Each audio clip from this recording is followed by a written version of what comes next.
إذا لقيت نفط بأرضك مثل ما لقيت أنا، رح أعطيك نصائح تعملها بدون ما حدا يعرف. أولاً أمك، أبوك، أخوك، ابن عمك، هاي القصة لازم ما حدا يعرف فيها.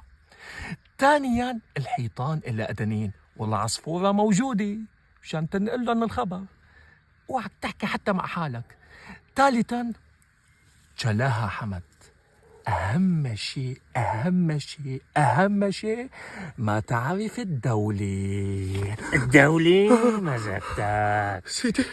سيدي شو عرفكم بشان الله؟ تهريب نفط خارجي، ما بتعرف كيف بنعرف؟ لك إذا هبيت الهبة بنعرف منين عم بتهب، لك إذا نسمت بتعرف منين عم بتنسم، لك إذا رفضت الضوء قبل اللي بنعرف وينك. ولك سيدي مشان الله سيدي مشان الله زعلك، تهريب نفط. تعال لسه ما كنت فيها والله تعال يخليك يا سيدي. لك يا أخي ياس، مسالك لك يا أخي ياس، عنا يا أخي ياس، لا تواخذنا يا أخي ياس.